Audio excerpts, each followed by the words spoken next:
Assalamualaikum warahmatullahi wabarakatuh. Kembali lagi dengan saya Sarah Rahmawati, NIM 1814080055. Berasal dari jurusan Tadris IPA Fisika B18 dengan Ibu Adelia Alfama Zamista MPD sebagai dosen pembimbing pada mata kuliah Seminar Fisika.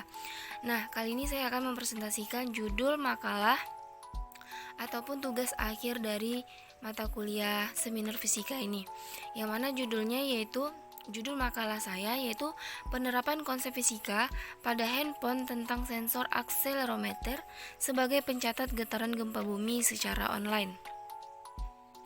Nah, tujuan dari judul makalah saya tersebut yaitu agar mahasiswa dapat menciptakan metode pencatatan getaran gempa bumi secara real time dengan menggunakan sensor akselerometer pada perangkat Android. Nah, pertama saya akan menjelaskan apa itu seismometer. Seismometer itu ialah alat yang dirancang untuk merekam atau mencatat gerakan tanah atau bumi dalam arah tertentu. Alat mekanik merekam pergerakan tanah yang diperkuat, sedangkan alat elektromagnetik merespon terhadap kecepatan gerak tanah. Nah, selanjutnya akselerometer. Akselerometer ini ialah perangkat yang berfungsi untuk mengukur akselerasi dengan tepat. Akselerasi yang tepat ini diukur dengan akselerometer belum tentu memiliki ketepatan koordinat atau laju perubahan velositas. Nah, sebaliknya, akselerometer melihat akselerasi terkait dengan fenomena berat yang dialami oleh massa uji pada kerangka acuan perangkat akselerometer. Nah, Android dapat kita analogikan dengan cara yang sama, di mana ia berperan sebagai nyawa. Nah, dalam hal ini, Android merupakan sistem operasi berupa piranti lunak yang tidak berwujud. Namun, ia berupa deretan kode program berbasis Linux yang dirancang untuk perangkat seluler seperti yang banyak kita temukan sekarang ini. Nah, tanpa Android tersebut, maka ponsel sehebat apapun tidak akan dapat berfungsi. Sama seperti tubuh kita, segagah apapun fisiknya, jika tidak bernyawa, ia tidak dapat bergerak dan beraktivitas. Nah, sejarah dari Android ini ialah sistem operasi berbasis Linux yang dirancang untuk perangkat seluler layar sentuh seperti telepon pintar dan komputer tablet. Nah, Android ini awalnya dikembangkan oleh Android Inc. dengan dukungan finansial dari Google, yang kemudian membelinya pada tahun 2005. Sistem operasi ini dirilis secara resmi pada tahun 2007.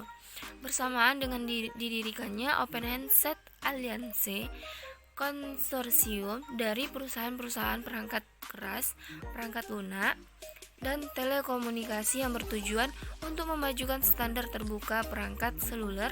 Ponsel Android pertama mulai dijual pada bulan Oktober tahun 2008.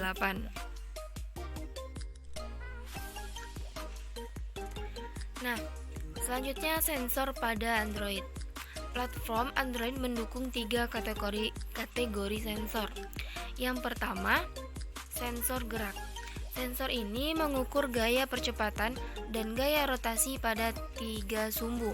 Kategori ini meliputi kecepatan, sensor gravitasi, giroskop, dan sensor vektor rotasi.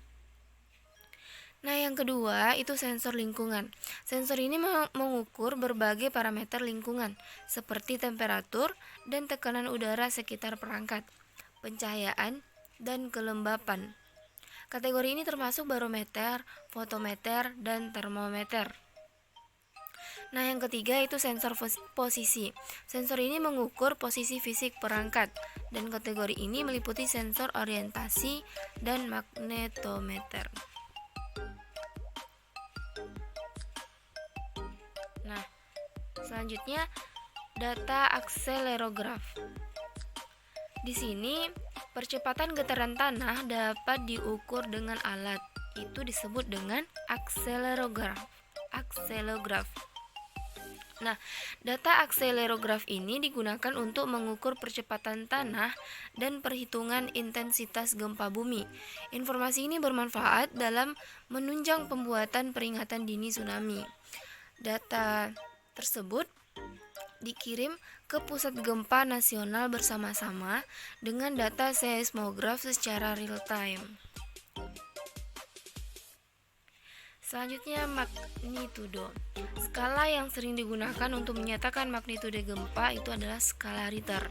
Secara umum, magnitudo ini dapat dihitung menggunakan formula dengan rumus M sama dengan log A per T ditambah F dikali delta kali H ditambah CS tambah CR, di mana T itu yaitu periode gelombang, sedangkan delta itu tuh jarak pusat gempa atau epicenter. Sedangkan yang H itu kedalaman gempa. CS dan CR itu faktor koreksi yang bergantung pada kondisi lokal dan regional daerahnya. Nah, selanjutnya jaringan sensor nirkabel, yaitu merupakan suatu sensor pintar atau smart sensor yang mana pada masing-masing titik sensornya memiliki kemampuan untuk merasakan keadaan sekitarnya atau sensing, serta memproses data yang diperoleh dan berkomunikasi, akan tetapi dikembangkan dalam skala yang besar, serta dapat dihubungkan satu sama lain. Nah, selanjutnya pengertian gempa bumi.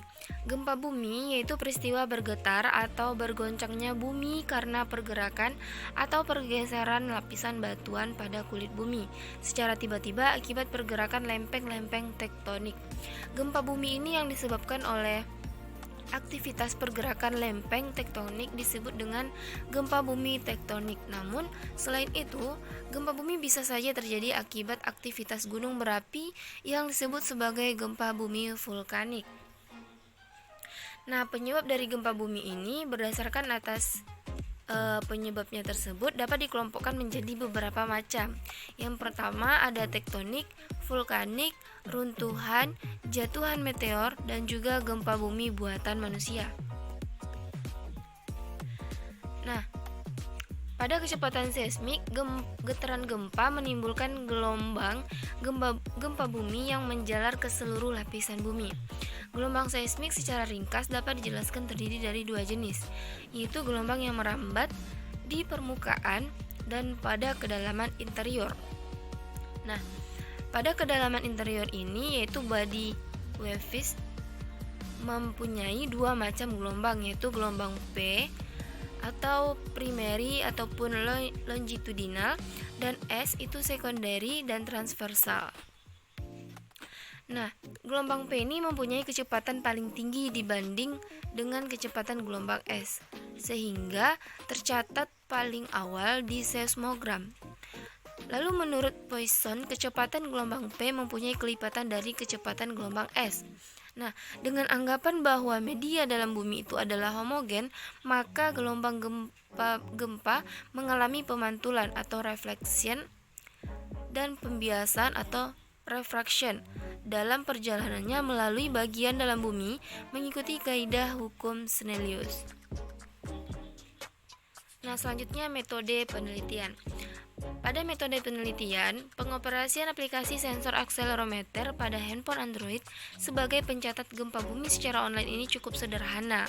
Nah, untuk pengoperasian monitoring hanya dengan dilakukan kontrol pada website yang telah diprogram. Ini untuk fungsi monitoring aktivitas gempa bumi.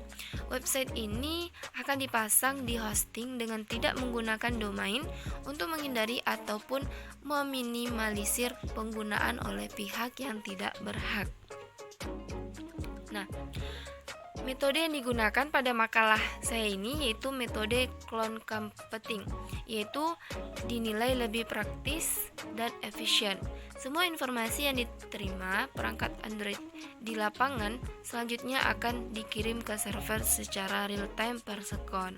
Data yang diterima server akan disimpan di dalam database. Nah, pada program sistem ini dibagi menjadi 3 tahap.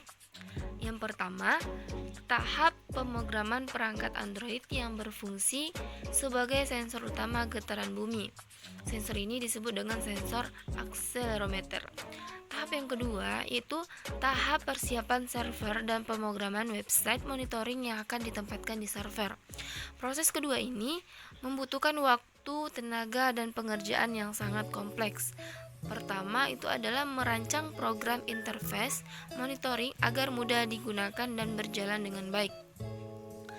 Nah, tahap ketiga yaitu tahap analisis sistem dan debugging.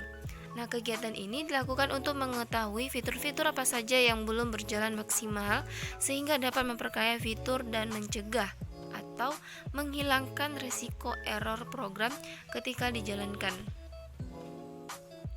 Nah, jadi kesimpulan dari makalah saya ini yaitu sensor akselerometer pada handphone Android dapat dijadikan referensi alat pencatat gempa bumi, pengganti seismograf untuk mencatat dan menghimpun data real time. Metode telemetri yang digunakan dapat berjalan dengan baik. Keakuratan terkirimnya data ke server sebesar 95,5% menunjukkan bahwa performa hardware dalam kondisi baik. Nah, kondisi internet ini sangat mempengaruhi kecepatan proses pengiriman dari handphone Android dan pengolahan data pada server. Lalu, dalam semua fitur dalam sistem monitoring bekerja dengan baik. Nah, GPS dan akselerometer bekerja dengan optimal. Penggunaan beberapa perangkat handphone Android sekaligus dapat dilakukan. Diharapkan penggunaan perangkat dengan jumlah yang sangat besar dapat dilakukan dengan pembaruan hardware dan koneksi jaringan dengan lebih baik. Nah, berikut daftar pustaka ataupun referensi pada makalah saya tersebut.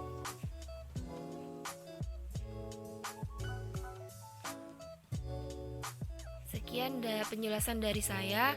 Kurang ataupun salah kata dalam penyampaian, saya mohon maaf. Wabillahi taufik wal hidayah. Wassalamualaikum warahmatullahi wabarakatuh.